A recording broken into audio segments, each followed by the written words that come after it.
If you've studied leadership, read all of the books, and still see things break down over time, here's what actually makes leadership work.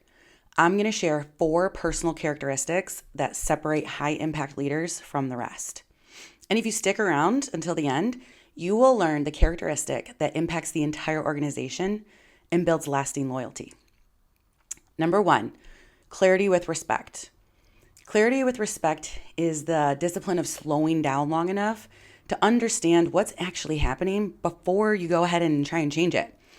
Respect means recognizing that the work, the people, and the situation hold information you just might not have yet, no matter how capable you are.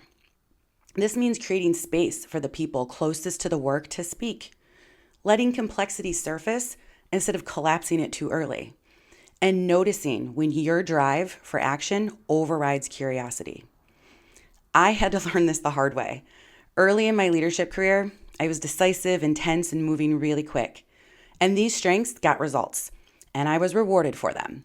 I connected dots quickly, filled in gaps, solved problems before the room fully surfaced what it was seeing.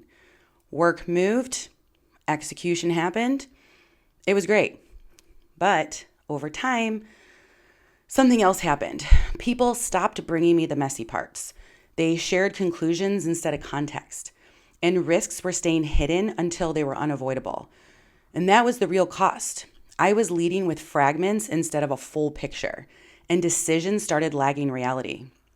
That's when I realized speed without understanding, it just doesn't scale. Clarity with respect. It's not passivity, okay?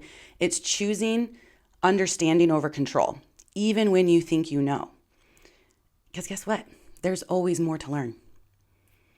Number 2, sustained commitment. Leadership rarely falls apart at the beginning, right? We're all ready to go, amped up.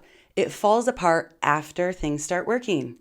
Early progress creates relief, and unfortunately, that relief creates distance, and that distance quietly erodes attention.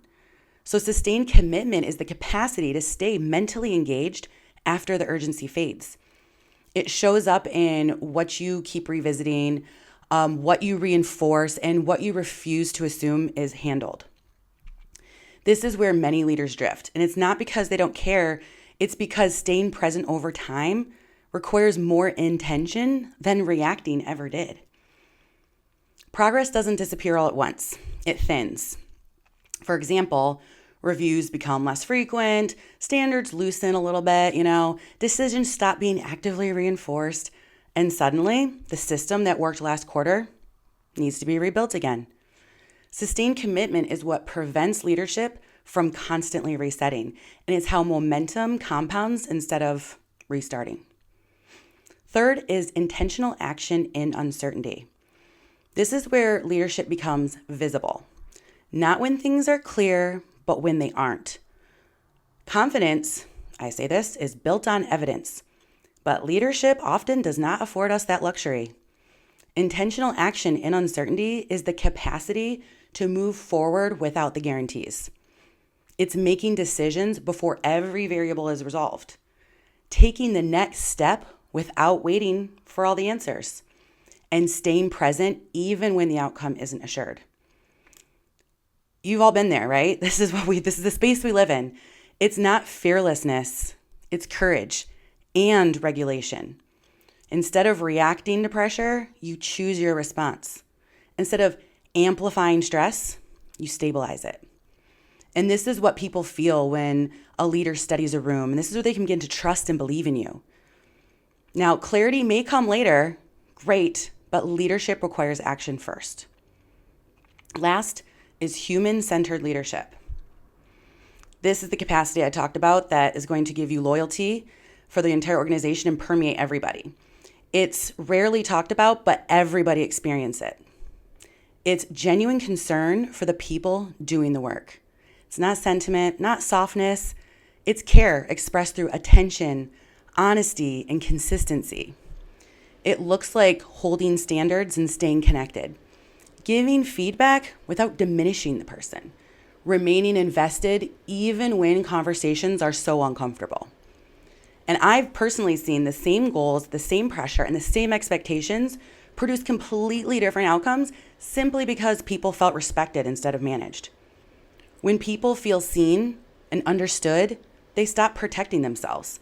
And when that energy is spent, when it's not spent on self-protection, it goes back into their work. And that's when performance changes. Human-centered leadership doesn't weaken results. It strengthens them, and it builds loyalty, like I said.